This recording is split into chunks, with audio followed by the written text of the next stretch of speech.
Live. Okay, we are live. I didn't get a countdown there, but welcome to the Fantasy Six Pack NFL Betting Show. I'm your host, Actively Lazy. As always, to get access to our betting advice along with award-winning rankings, custom advice on Discord and more, go to fantasy6pack.net/plans and sign up today. At some point, I'm going to have that memorized and I don't have to read it. I don't know why I have to keep reading it, but either way, what we're going to cover today is what we did last week. We will recap week 5. Let's see. Going by my super contest picks, only got 2.5 points this week out of 5. Super contest is not going as planned, but again, it's a long season. I can turn this thing around at any time, and it's not just me. Anybody can. So the good news is I'm still live in my Survivor, which is great, and that pays out just as well. And maybe I'll give that out today. I'll do a Survivor pick since the Thursday night game isn't that great. But I went 2.5 out of 5 points. I pushed on the Texans +2, which is unfortunate because in my bookie contest I got 2.5, but the Westgate contest I got 2, and the final score was 29-19. The Titans -2 versus the Colts. The Colts actually won outright as a 2-point dog. Lost Anthony Richardson. Gardner Minshew came in, didn't miss a beat. Titans really disappointed me this week. And unfortunately, I think I'm looking to maybe put them back in next week. But there's been a lot of, from a gambling perspective, there's been a lot of questionable calls. The most recent one was last night. I had the Raiders -2. They're up by 4 points with, I think the 2-minute drill or the 2-minute warning had hits. They're up 4 points. It's 4th and 1. They're on like the 42-yard line or something like that. They opt to kick a field goal, which I think was like 55, 56, 57 yards. But it's a long field goal. The probability of that field goal going in is probably around 60% max, depending on the kicker. The probability of converting a 4th and 1 is well over 80%.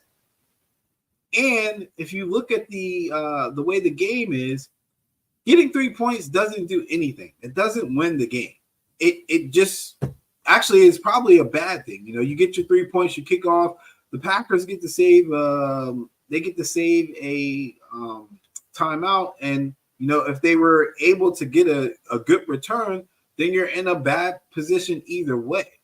But the idea here is that to win the game, if you are truly trying to win the game, the best option is to go for it with a higher probability, get the 4th and 1, and then clock it. It is not to kick, because the worst case scenario is that the field goal misses and you give this team midfield. Now, if it was a 3-point game, even if it was a 3-point game, I could understand the argument. Like for me, 4th and 1 on the 3-point game in that position, I'm still going to go for it and try to win the game. But in today's NFL, I think the best option is to lose with your offense on the field and not the other way around. I know back in the day, and the common theory of coaching now is that, defense wins the game, defense wins championships. People say all the time, and that is very true. So people will opt to kick and put it on the defense. But with the way pass interferences get called and the way they call defense nowadays, I think it's less risk to just stay on offense, try to extend the drive and clock it, rather than depend on, the 35-yard pass interference call that might come up, or defensive holding, illegal hands to the face, like all these penalties that come up at the end of games. It's just, to me, it's not worth it. But anyway, that's just my little rant. I guess we got to start being careful with who we back. There's just some coaches that they're just not smart enough for us to lay points on them, because they won't do what's necessary to win the game off the key number. Like I said, if I had the Raiders -2, I probably would have took the Raiders up to 3 but there's no way I'm betting McDaniels over 3.5 or over 3 in this case. So 3.5 and higher. I don't care if the Raiders are playing a 10-man team. I couldn't do it. He just doesn't make the proper calls. Mike Vrabel is starting to get on my nerves, and he's getting to that point too. But they're getting the infamous 3.5 this week, which is enticing to me. Can't help myself, but hopefully I can talk my way out of it. But one of the things I wanted to point out is I know last week's show was kind of fast. As we get further into the season, we got bye weeks. There's less options. There's not a whole lot of talking that needs to be done. Just kind of run through the games and give an idea of what I'm looking at. And then, obviously engagement from you guys is appreciated. And you're more than welcome to find me on Twitter. My Twitter props have not hit the last 2 times. So if anybody's keeping track of units, I won a 7-1 about 2 weeks ago, and I am now 0-2, I believe, or maybe 0-3. I think I'm 0-3 on props. So I'm still up 4 units because I got that 7-1 on my very first play, but I got to turn it around quickly. And I'm thinking about getting a little creative this week. I saw one of my friends had an awesome win. He did a anytime score prop, and I think he did 4. It was a 4-leg one for about $25. He won like almost $800. And we kind of laughed about it because we had built a good one week before last, and we needed Jamar Chase to score, and he didn't. And that was the only one that didn't score. And so he added Jamar Chase back this week, and he scored, I think, 2 times, which was awesome. But that was a great hit for him. It was like Jalen Hurts was on there. Archain from the Dolphins, Burrow, and I think McCaffrey or somebody else was on there. It was like at the very end. But it was a great win for him. So let's get into oh, wait. I didn't even finish recapping my game. Sorry, got on my rant, got sidetracked.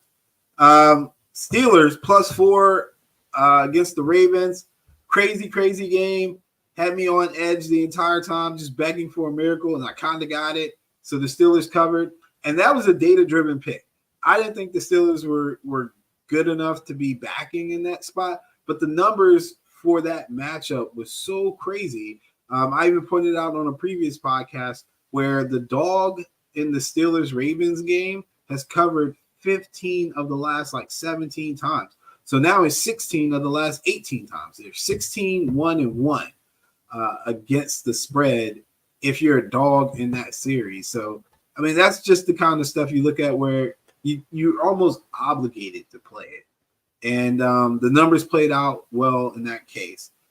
Then I had the Vikings +3.5 against the Chiefs. I got to let Minnesota go, man. I really do. Every time I bet them, they fumble the first play. And I know I use terms like, oh, this is a must-win, desperation, etc. I just don't see it in this team, man. I just don't see it. They can't get out of their own way. And it's frustrating. I need higher numbers if I'm going to take them. At this point, I don't think I'm taking the Vikings anywhere under them getting 5 points. I think 5.5 was the highest I took them so far this year. That was against the Eagles, and they backdoored that, which was borderline a miracle. They were getting 3.5. They were up to almost 5.5. I think is what I got them when they originally opened this week, and they still couldn't cover. Man, they just cannot get out of their way. They started the game off with the fumble that sets up the Chiefs for a touchdown. And don't get me started on their 2-minute drills and anything like it's a hot mess. So that was a loss. And then I took my Niners against the Cowboys. Very rare will you ever hear me say on a show or in person to bet the Niners. One, because it's difficult as a fan to enjoy the game if you bet on the team. Like in my case, I still love the X and O's of the game. So there are some times where, like, if my actual team that I root for is involved, I don't want to touch it. I do the same thing for baseball. I'm a Braves fan. I don't touch a lot of their games because it takes away from the enjoyment of watching the game. So for me to, publicly say I'm laying a 3.5, I don't even like that number. I hate 3.5. but I was so confident. I had side bets on it with people. I put it in both contests. I bet it live all the way up to like almost 11. Like it was just, I just felt like that matchup worked for us. And obviously, as everybody saw by the result, it does. And not getting too deep into the fan perspective, but the Niners are just on a roll at home. I would be worried about them having a letdown game this week against the Browns. But at the end of the day, for the Niners, just stay healthy and they should be fine. Even in their division, laying points with them at home, I think that's their 10th cover in a row at home. A number that low was almost a gift, man. I mean, I know the Cowboys are a good team, but there are levels to this game right now, and the Niners shouldn't be laying 3.5 or get it. Like, absolutely not getting points with anybody. I don't even care when they go to Philly. If they go to Philly, I don't think they should be getting points. I think it should be, as it stands right now, we'll see, in 2 months when they get there. But as it stands right now, to me, they should be favored in any game. So that was borderline a gift. And so my bookie contest, I think I've been ranked like 2,000 and something. And then in the Super Contest in Vegas, I am in the 400s. The Super Contest will update around 7:30 Eastern time because they're on West Coast time. I'm not too worried about Westgate because there's still individual contests, mini contests in between where I could get hot and still win some kind of money. And the payouts on all of that is substantially better than anything I would have won, even if I come in the top 5 in the My Bookie contest. The My Bookie contest I just care about because it's a personal thing with me. And the website's been pretty generous to me over the years. And so I like to compete. And I'm working on trying to find that groove where I'm 4 wins or better.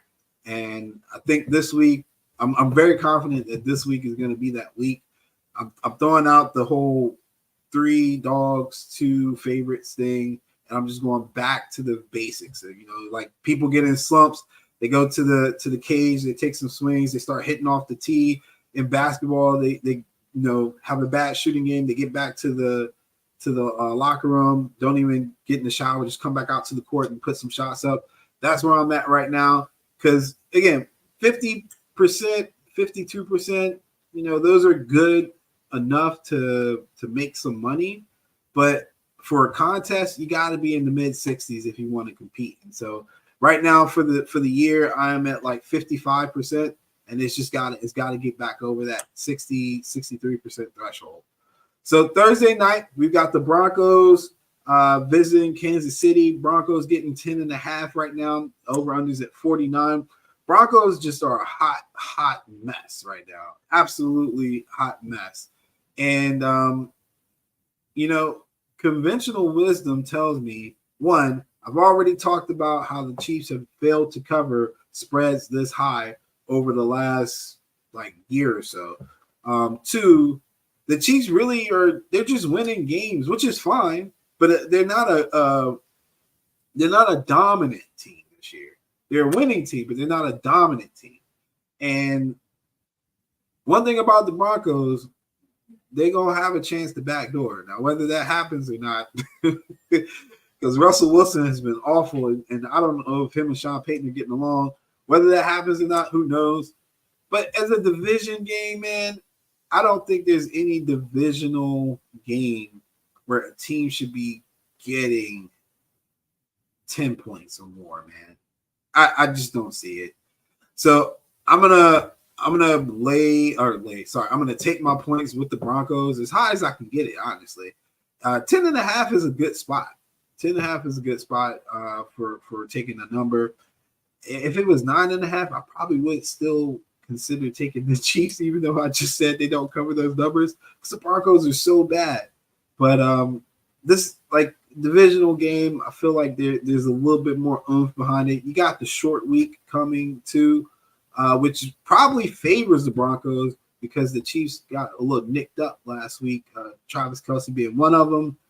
So let me get my points here with the Broncos. Not putting that in any contest or anything like that. Might just do a small side bet on it or something like that. All right, so first game I'm highlighting for contest purposes, I'm looking at Seahawks plus 2.5 at the Bengals over under 46. Look, the Bengals got a good win last week against the Cardinals, and I say good because, Joe Burrow finally got the ball to his playmakers. But if there is a strength of the Seahawks, I think it is their corners. I think it is their passing defense. The safeties don't really cover like they should, but I don't think any one player can beat Seattle on their defense.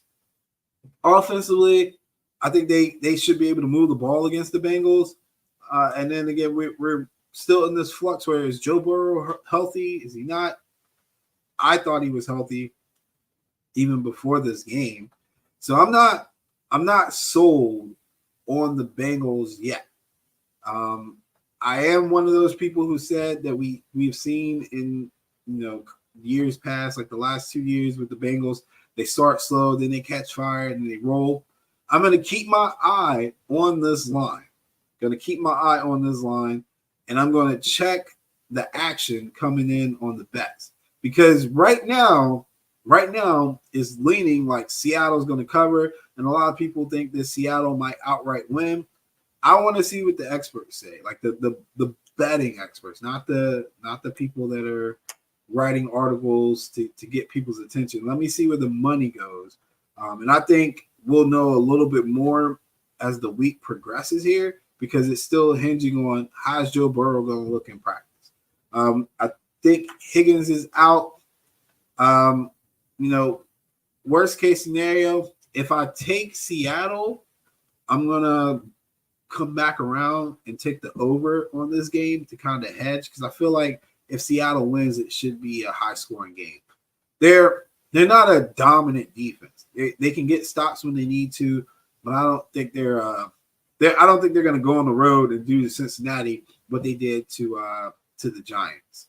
And it's hard to follow up a game like that anyway. Let's get to the next game. Saints at Texans. I think I put that in the headline too. Yes, I did. All right, Saints and Texans. I know some people are like, what? Saints and Texans? But look, I am in love with what C.J. Stroud is doing right now. C.J. Stroud is crushing. He's playing so well, and the Saints just had a crazy blowout win against the Patriots. It's a prime spot for a letdown here. Texans get back home, a place where they've gotten their 2 wins, one of their 2 wins, and they look good when they played in Houston. And they didn't look that bad last week against the Falcons. Falcons are a game team when they're playing in Atlanta.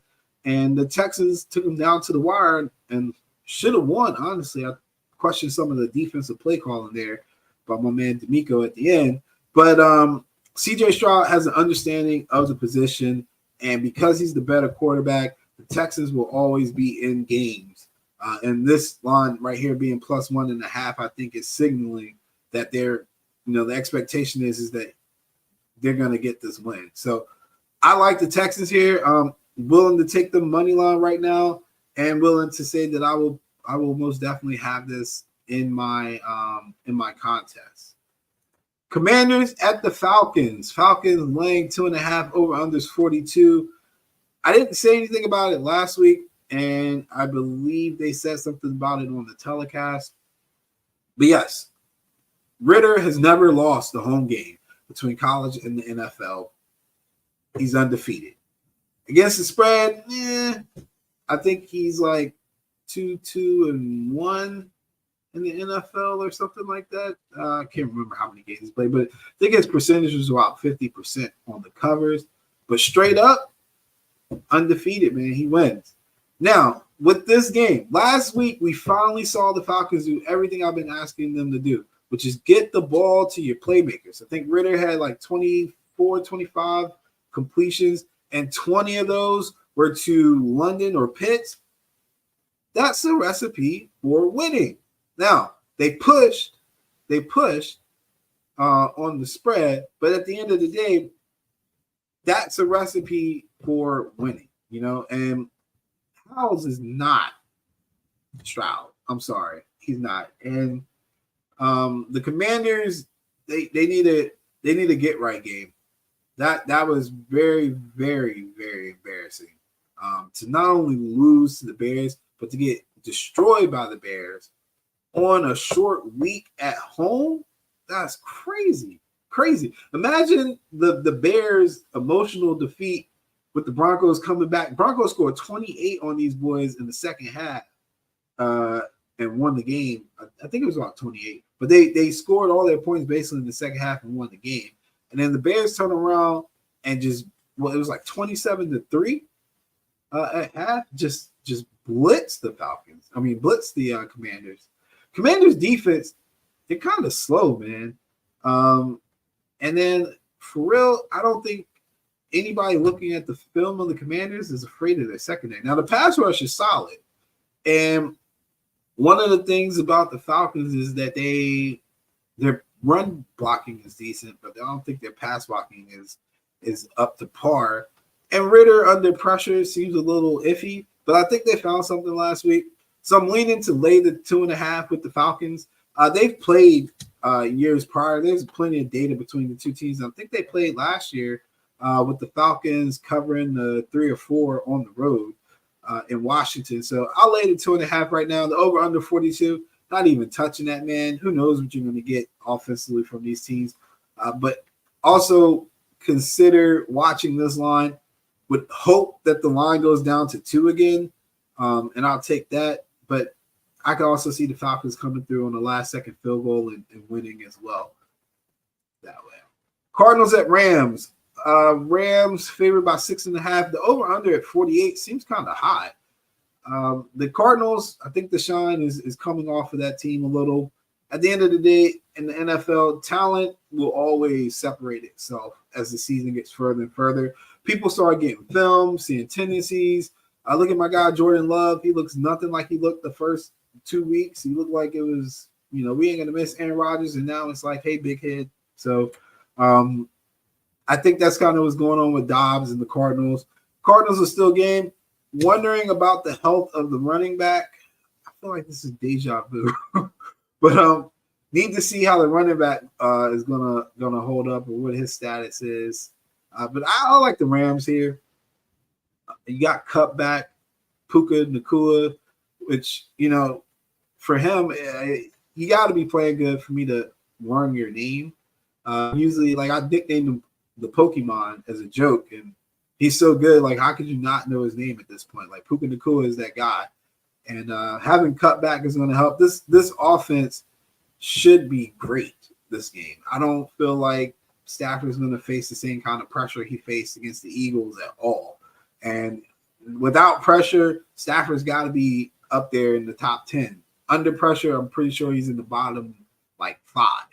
So it's a drastic difference. They're still at home. And so I like the Rams here. A funny game to me, bottom line. Cowboys at Chargers. Chargers are 2-point dogs at home. The over-under is at 50. Now, I have the Chargers highlighted here, but I'm actually still on the fence about Dallas. Because one thing about the Cowboys is they are a prideful team. They're a very prideful team. And we saw how they got beat by the Cardinals and turned around and just obliterated the Patriots. Now, obviously, the Chargers' offense is a million times better than the Patriots. But hear me out. My concern with this game is that the Chargers' offense can put up 27, but the defense gives up 26.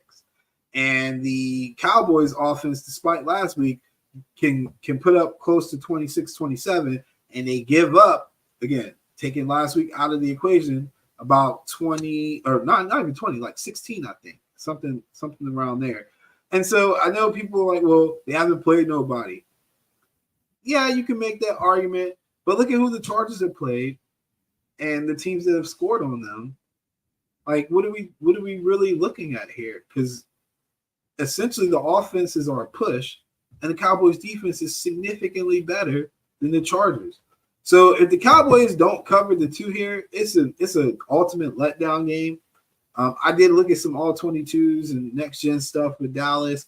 I love next gen stats.com or whatever the NFL Next Gen website is, because on the highlights they can show you where people are lined up and how they're moving, and even the play design. And some of the pass plays on the Cowboys, the spacing is just awful. And the Fred Warner play, I keep going back to, like, they've got a slant on the single side, and then they got like 3 wide receivers on the right and CDs in the inside slot position, and he's running a like drag across the middle of the field. So in today's NFL, I don't think a lot of people do plays like that anymore, because athletes like Fred Warner, if the ball gets deflected like it did on the slant, you now have somebody in that window that can get the deflection and get an interception. You had single coverage, man-to-man on the left, and Warner is borderline in a zone or like shading CD Lamb to come across his face. If you curl CD, then Warner's got to go further away from that slant, and the interception more than likely doesn't happen. But because you're running a receiver into that same area, these types of things they can happen. And one thing about like the Niners passing game, the Chiefs passing game, some of these more sophisticated schemes, not that they're complicated, but they understand spacing. So like Tyreek Hill, you rarely see Tyreek Hill catching a pass with any other Dolphins around him. He's usually got his own space, about 15, 20 yards of space to operate. And I think the Cowboys gotta figure that out and get back to that kind of style of play. Offensively, the Chargers without Eckler are not nearly the same. Up front, I think the Cowboys will have an advantage because this isn't a team that's going to overpower them. The Chargers are not a physical team. So it should kind of play into Dallas's hands. Unfortunately for us, Vegas is on top of it. That's why you're not getting points with the Cowboys. They're actually favored. And, I think some people will look at this and kind of jump at the idea of taking the Chargers because the Cowboys just got blown out. Like, I rarely do this, but I will openly say, please don't fall for this trap line. Don't fall for it, man. I don't think the Chargers, like this line is such a glaring trap, and they're asking you to take the Chargers. But I'm going with Dallas here. I actually will probably put this in my contest. And if it doesn't hit, sometimes some of our takes on teams are wrong. I will go back and reevaluate what I feel about the Dallas Cowboys if they don't get this win. 100%, I'll go back and reevaluate it. I don't think the Cowboys are a bad team. I expect them to be a playoff team and contend for their division. So this is a must-win, get-right game for them. And typically, Dak bounces back in these games. And I am hoping and confident that this will be one of those spots. All right, honorable mentions, Vikings at Bears, Bears plus 2.5. Before I got on, we got the Justin Jefferson news. He will be heading to the IR. Will I take the Bears? I'm not sure. I'm really not sure. But if the Vikings, if there was ever a game that they could lose, Justin Jefferson gets borderline. He's probably the highest usage receiver outside of Puka Nacua.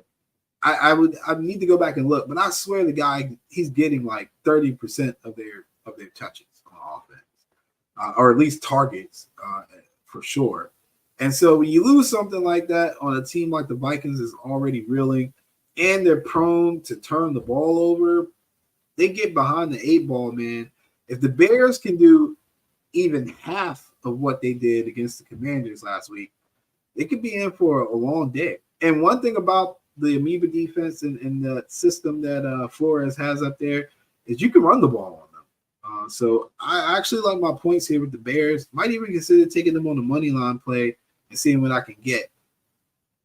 Ravens at Titans, like I said, I really got to learn how to leave these Titans alone. But this 3.5 is so tempting. Ravens just all like when they lose a game, they just find a way to lose. As a favorite, it's the weirdest thing lately. I don't know what's going on with them. They should not have lost that game last week. They shouldn't have ran cover 0. I don't understand why that was even in their idea to run cover 0. Pickens and the Steelers only had 2 plays. It was back shoulder to Pickens, fly to Pickens. Both are hard to cover in cover 0. So why, in God's name, in the biggest moment of the game, would you go cover 0 with a corner that clearly can't keep up with this man? Like it's so some of these coaches, man, I swear. And as a fan, I probably wouldn't be as mad, but when you have them in your contest, you put money on them, then it kind of pisses you off. I'm not gonna lie. But this is a London game. I didn't put that on here, but they are traveling to London. How does that matter? Honestly, I'm not sure. I don't think travel time changes anything. The Titans were in Indianapolis, but that's not but so far from Pittsburgh, so they'll probably be on the same schedule. Defensively, Titans got run over last week. Run over by Zach Moss. That is concerning to me for the simple fact that you're playing a running quarterback. How would that factor into it? And then, do you have the athletes that can stop Lamar Jackson? Because Lamar actually, for the most part, has been passing pretty good. I'm actually slight lean to the Ravens right now. Slight lean to the Ravens just because I can't get the Titans to be consistent. And also, in games like this where I've bet a team and they do the opposite of what I do, so for me, I take the Titans with the points. They mess it up every time, but then the game I don't take them, they cover. It's a watch game for me. So that's one of the strategies that I use just to kind of figure out, because again, we're only in week 6. It's 12 more weeks of football. In my case, that means there's 60 more potential points I could get. And if I got 50 out of the 60 potential points, that's not bad. And so I still need to kind of learn teams and figure out what works for them. And the Titans are probably one of those teams I need to figure out at this point. But yeah, this is the London game. Lean into the Ravens right now. We'll check back later and see how the line looks. Lions at the Buccaneers. Lions are laying 3.5 on the road in Tampa. Tampa, honestly, their only blemish is getting whipped by the Eagles, but outside of the Niners and maybe the Cowboys, who in the NFC is going to compete with the Eagles? Good question, right? So maybe the Lions too, what I'm talking about. But that's my question here. If the Lions are on par with the Eagles in the sense of they can compete, then they should cover this number. The Buccaneers have been feisty, man. They've been feisty. They come off a bye week. They're healthier than the Lions. I'm leaning to Baker Mayfield in them. I really am. And Aiden Hutchinson got a little nicked up last game. I don't know if because he ended up, I think, leaving early from the game, but they were up by a lot.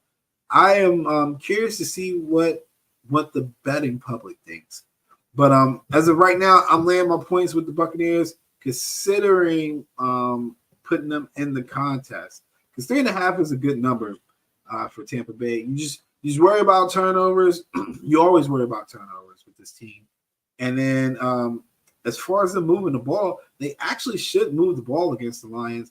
And you kind of get a bump because Jared Goff outside the dome isn't as good as well. So, if we got some rain or something for this game, 100% taking the Buccaneers. If we could get a little bit of weather. I haven't checked the weather report, but if they were calling for rain or something like that, that would so favor Tampa Bay. All right. So that is the show for this week. Again, we're getting lower and lower on that scale for potential games because of the bye weeks.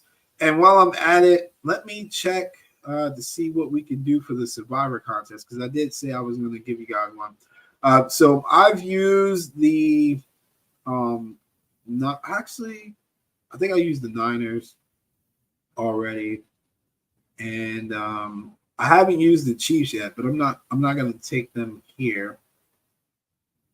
And I'm not sure if I've used Buffalo or not. But if you have not used Buffalo, that would be a great time. Take Buffalo because Daniel Jones, even if he played, he's not 100%, but I highly doubt he's playing. And they still have those offensive line issues. I know the Bills have their issues as well on defense, but Josh Allen and Diggs against that Giants offense, easy money, man. The Rams should be a safe play as well to win their game. And then, so Bills for Survivor, Rams for Survivor. And then if you can get on Miami, I took Miami last week. But if you can get on Miami, take Miami as well because they've got the Panthers. And I don't think the Panthers are going to win anytime soon. So those would be my key Survivor picks, and I'll try to add that to the description here. And then always follow me on Twitter at ActivityLazy85. I drop my little props that I do for the boost on DraftKings. Probably not going to do one this week. Actually, maybe I will for the Broncos game. Take a lot of unders because there's not a lot going on with the Broncos offense. But look for the DraftKings prop bet boost, and then any information that I obtain throughout the week. I love to share because again, everything is changing always. You know, people get hurt in practice, things like that. So I love to update people so you're not, laying any early lines. Okay. So good luck to you guys this week, and I will see you next week.